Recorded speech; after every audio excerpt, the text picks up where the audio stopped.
right? Monopoly. 4 types.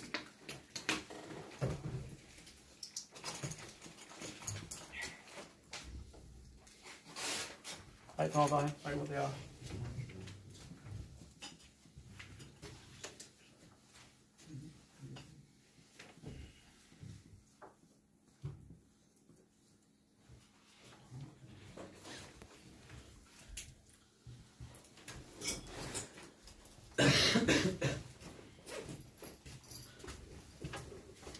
Right, you should have first one being what? Pure. Pure, very good. Which is? Single seller. Firm is the industry. 100% of the market share. Pure monopoly. You've also got below that dominant monopoly. A dominant monopoly has got how much of the market share? No, where do you get that from? 40%. Dominant, you do that quite a lot. A dominant monopoly has got 40% of the market share. And then the regulators of markets in the UK, which are called the Competition and Market Authority, the CMA, are interested in working monopolies, which have got 25% or more of the market share. And we've also got natural monopolies, and natural monopolies are markets whereby it is unfeasible for competition. That means what? High barriers to entry. No, that means what? Well, yes, but not really. That means what? It doesn't make sense to have more. It doesn't make sense for more than one firm to operate because of high startup or operating costs or infrastructure or whatever it is. Yes. Does that mean a lot of them are also pure monopolies as well? Yes. Yeah, it tend to be the yes. Regional. Not pure monopoly. Competition. What? Trade Trade and railway, yeah, very good. Okay, initially. Obviously now, the national monopoly doesn't really exist in like gas and electricity because more firms do, or whatever, right? Or railways, right? Anyway, on the national monopoly, first off, draw the diagram showing why a national monopoly should not be forced, maybe by regulators, to be allocatively efficient, and why Pmax might be a good outcome. I don't understand the question. Draw the national monopoly diagram.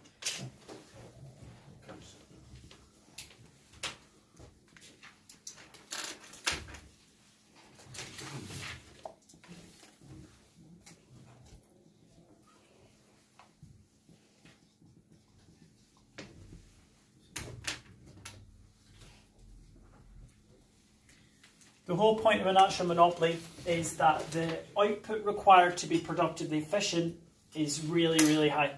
Therefore, you don't see the bottom of an AC curve, LRAC curve, which is called the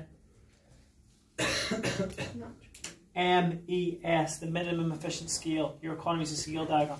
You don't see the bottom of it, right? So you've got a really, really long and downward sloping LRAC and LRMC curve. I sometimes, not going to lie, can't remember which one's which. So what I do is really quickly draw my MC and AC curves, and I can tell the AC is above the MC at the start. Yeah? So I know that this one is the LRAC and the bottom one is the LRMC. Stick in 2 revenue curves. Not the best revenue curves, but whatever, there they are. Why should the firm in a natural monopoly structure not be forced to be allocatively efficient? They operating at a loss. Allocative efficiency occurs where AR, or the price, equals MC, which is here. So that's the output of AE, allocatively efficient, where AR equals MC, here. What does this come across as equal to then? What does that come across? Because it's touching the AR curve, what does that come across as equal to? No, probably. What, if anything touches the AR curve, which is the same as the demand curve, the price, right? So that's the price of AE What's the issue? No, look at it. What's the issue? Below. It's the price is below the costs. So you have to go, the cost is there. So the costs for allocating the efficient outcomes is higher. So that's all a loss. They should be allowed to operate maybe at Pmax, which is where MC equals MR, which is here. So that's Q, Pmax. Bring it up, higher price, yes. But at least they're making supernormal profits, which they could use to reinvest, make better quality products, maybe improve the production process and charge lower prices in the future.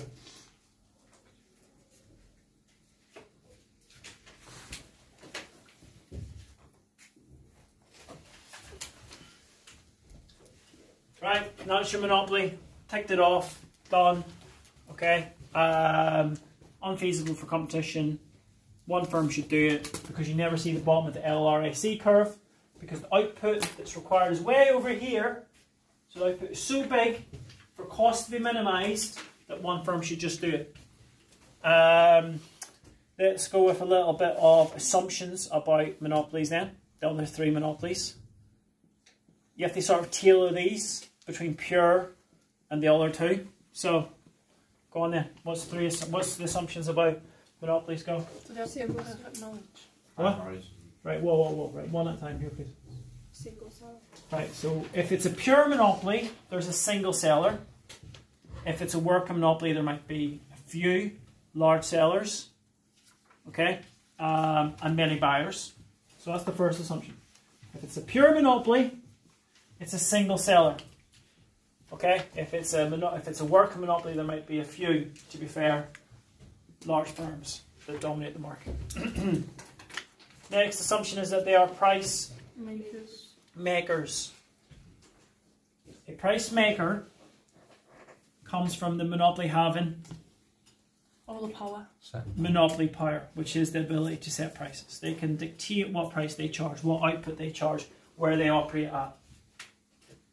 The product they sell will have no substitute. No close substitutes. There'll be nothing else quite like it, so therefore they can exploit that inelastic demand. In a pure monopoly, there will be complete barriers to entry and exit. Or in other monopolies, they will be high. Knowledge will be imperfect. So imperfect knowledge, consumers aren't going to be aware that they're being exploited, unfortunately paying higher prices than what they should be, which is obviously a benefit of the monopoly. Any other assumptions there, quickly? Profit max one. They can make profit max in the short run and long run. Yeah, but is it assume that they always do it though? Well, yeah. I suppose your critique is they might not, but anyway. Right, so that'll do. Right, cool. They can make supernormal profits, just right. That's your last one. Right. On that, really quickly, barriers of entry, I don't want to forget about. So, there are 3 types of barriers to entry. There are 3 S's. See if you can remember them all with at least one example of each, please. BOEs.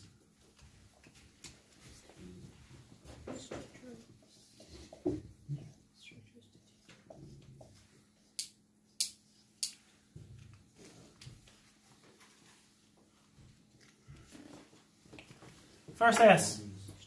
Statutory. Statutory means legal barriers, e.g. Paperwork. Patents, copyrights, trademarks, things that stop other firms from using your intellectual property or your ideas or your product, copying your product. Everyone okay with that? Question 4, statutory. Next, you've got structural.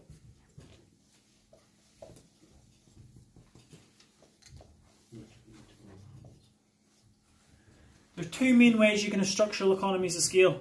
One is get really big so that you benefit from economies of scale, so other firms can't compete with your lower costs.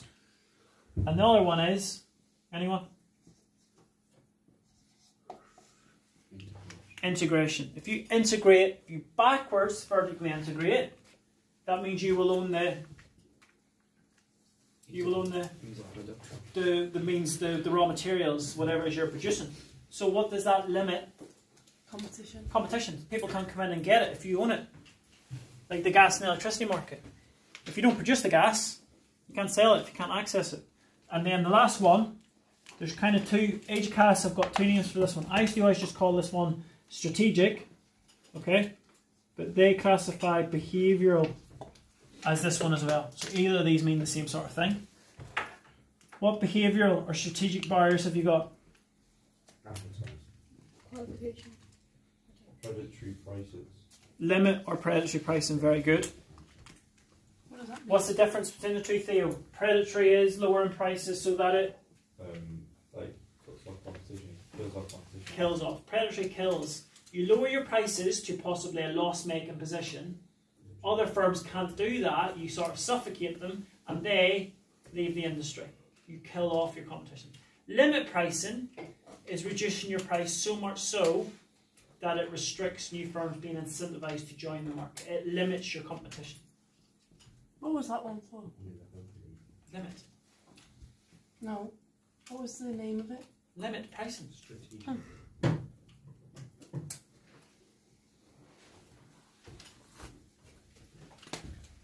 So predatory pricing, lowering your prices to kill off. Limit pricing, lowering your prices to disincentivize new entrants.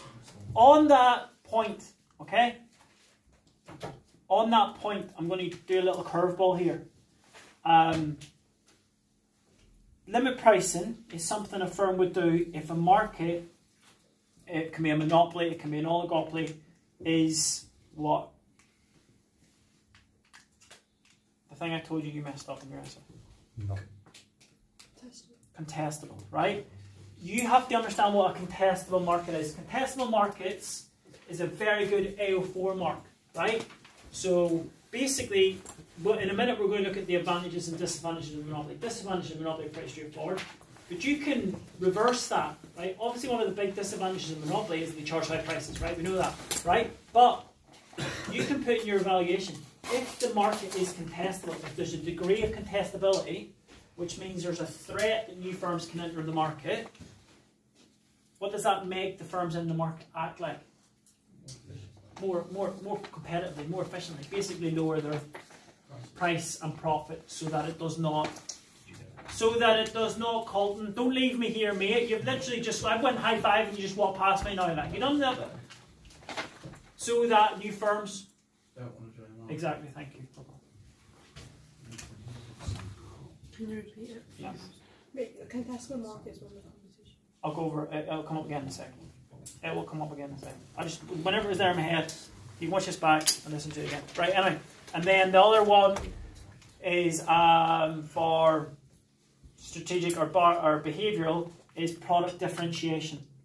You know when you walk down the detergent aisle, not to use wood, and you've got Dad, Bold, Ariel, blah blah blah. They're like kind of like there's about 10 of them and they're all owned by two companies. Unilever and Procter & Gamble, right? Product differentiation makes it look like there's more competition, more products, okay? But there's not. They're all just run by two companies, which makes it hard because consumers obviously have got their own little particular favourites. They think they're different firms, different products, but they're all owned by the same. So product differentiation makes it look like there's more competition than what there actually is. Or it builds up more brand loyalty, you could say. Right, so that is the 3 S's when it comes to barriers to entry. That was a complete curveball, but whatever. Right, advantages of monopoly. There are 2 big ones, get them down, and there are 4, you should remember that, don't shout it out, for disadvantages of monopoly. Write it down.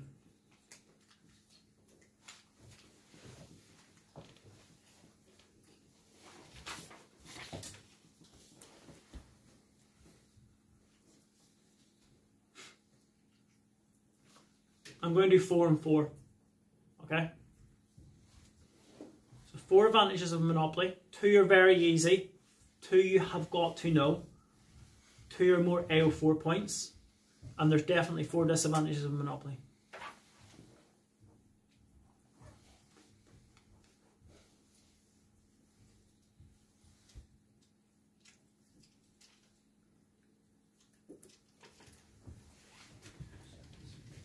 Advantage number 1. Could have high tax revenue. I'm not going to go with that one. Anyone? Economies of scale. Monopoly, massive business, massive output, dominates the market, benefits from economies of scale, which could lead to lower prices. If they've got lower costs of production, average costs, they may, not necessarily, but they may be able to charge lower prices from benefits of economies of scale. Big Mike Tyson fights Mexican rats. They may also be in the keyword, be able to be what? Dynamically efficient. They have the ability to charge very high prices. They therefore have the ability to make very high profits. They therefore could reinvest that and improve the quality of the products or improve the production process to charge lower prices, which is dynamic efficiency. Is everyone right with them too? They're the 2 biggies, right? They're notorious, you need to know them. Third one is that an advantage of monopoly is dependent upon contestability, which I know I talked about 2 seconds ago, but I'm going to go through it again before some people start crying. Okay, so another advantage could be depends upon contestability, right? Even for a monopoly, okay, if no, it's an advantage for consumers. So good point. Yeah, this one would be for this is an advantage for consumers. So so the first 2 were actually for the monopoly.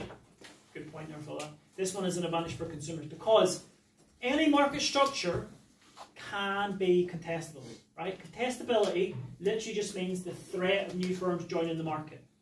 Okay, so even for a monopoly, there might be a chance if it's not like if they don't have legal barriers, if the product is fairly new, there is a large chance that new firms can come into the market, right? So they want to try and restrict that if it is contestable. So contestability means that firms that have got large power actually act more like competitive firms. So they go from Pmax to Smax. They act more competitively. They make enough to keep them in the market, but they're not making so much that incentivizes new firms to join the market. So it's not a limit. That would be an example. Well, yeah, I suppose that could be bad, I suppose, but it's good for consumers, isn't it? Because it's lower prices. So actually, they're acting more competitively. And the 4th advantage of a monopoly has completely left me now. Oh yeah, that was it. There are benefits of price discrimination which monopolies can do. So I'm going to, again, bit of a curveball, jump into price discrimination because that's technically still on the spec. So some consumers can benefit from price discrimination which monopolies can do. What is price discrimination? Where you charge different like people different prices to put something not to do with something else. I can't remember. So it's whenever producers charge different consumers different prices for reasons not associated with costs. Cost the exact same to produce the product is literally the exact same, like a train service, like a cinema ticket, like a haircut, but they charge different consumers different prices. You don't need to know in detail the different types, but there's 3 types of price discrimination. There's first degree, second degree, and third degree. First degree is also called perfect pricing, and that's literally whenever you charge each consumer what they're willing and able to pay. Doesn't really exist in most markets. An auction might be an example. Obviously, the highest bidder wins, so you're in essence, they're not getting any consumer service because they're paying the maximum that they were willing to pay for the product. Okay, so that doesn't really happen. Second degree is based on the quantity of the product sold or bought. Sorry. So if you buy more of the product, do you remember whenever you used to have like minutes and text on your mobile phone, and it would be like 100 minutes for £10, and you would get like 300 minutes for £13. So you paid a bit more. You bought a bit more, but the price average price kind of came down. That would sort of be the idea of This one, second degree price discrimination, so it's based on quantity bought. Also in this one you could include, do you know whenever hotels have got spare rooms that they haven't sold and they charge low prices for it? That could be another example of second degree price discrimination, so getting rid of spare capacity. And third degree is to do with identifying different elasticities. Could be, yeah, it's elasticities that you're identifying. So the example for this one is peak and off peak. So St Helens train station, 9 o'clock in the morning to get into Liverpool, pretty busy, people willing to pay a bit more because it's more inelastic, there's like a need to get to work, it's peak time.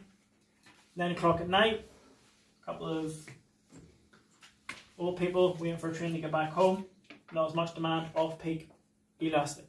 Okay, so third degree is based on elasticities, willingness to pay, based on elasticities, as I said. Why this is a specific advantage to monopoly? Because that's monopoly's ability to charge prices, different prices. Well, wouldn't the example of the train be the same in the free market? Because people would pay. That's market. Free market is like that's completely different. Free market's an economic system. This is market structures. You're talking monopoly, oligopoly, perfect competition, monopolistic competition. Perfect competition of price takers. Monopolistic competition have got some degree of price setting power. They can't really do this as much. Oligopolies could possibly do this, but they're price rigid, which leaves you with monopolies. Yeah. So the monopolies are really, and theoretically, the ones that can do this, and it comes under the spec under this. So that's why I'm doing it. So you've got examples like old people get cheaper haircuts, young people getting cheaper access to the cinema, student discount. So they're all really examples, I suppose, third degree price discrimination. So on that, really quickly, again a bit of a curveball, there's advantages and disadvantages of price discrimination.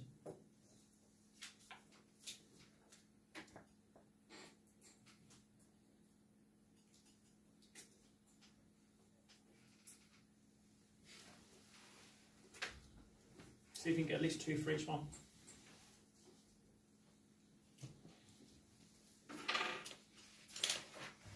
That train at 9 o'clock at night with the old people trying to get back home,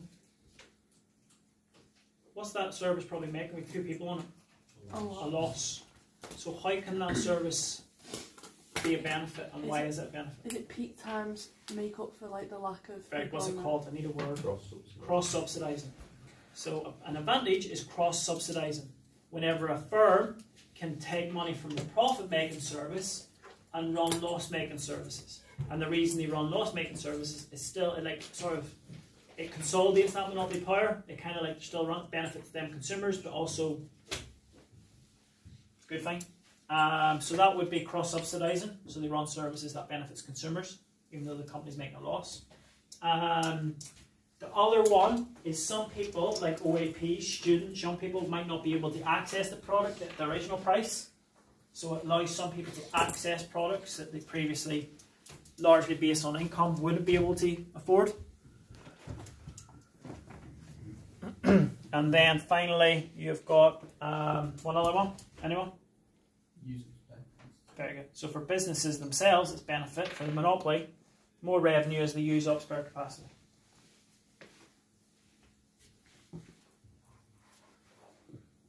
You've also, unfortunately, got disadvantages. There's 2 big disadvantages of price discrimination. One is, particularly for first degree and second degree, some people will end up paying more. Some people will end up paying high prices. And the other one is, charging them lower prices could act as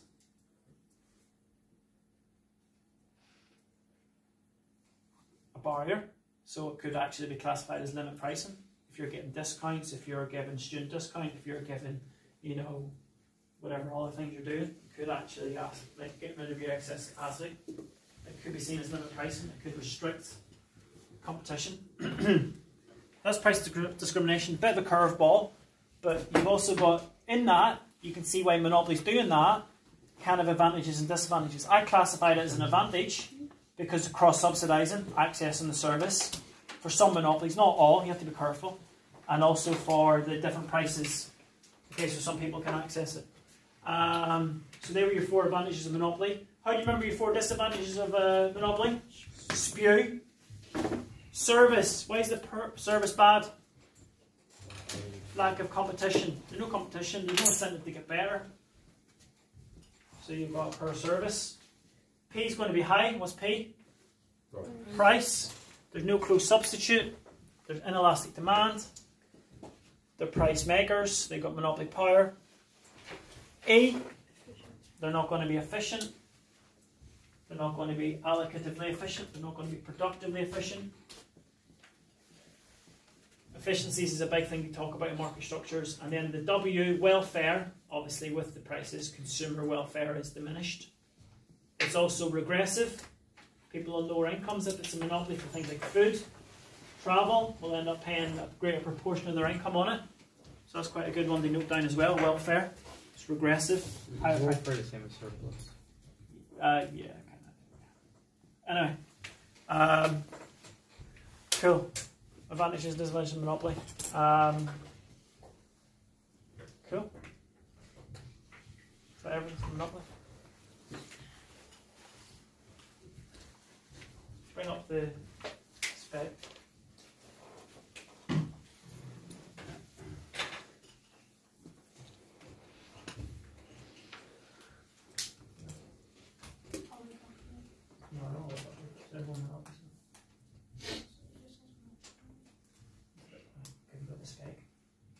They haven't actually got the spec, the full spec. You got it? Let's see what else it says about monopolies. I think it's one other thing I need to do.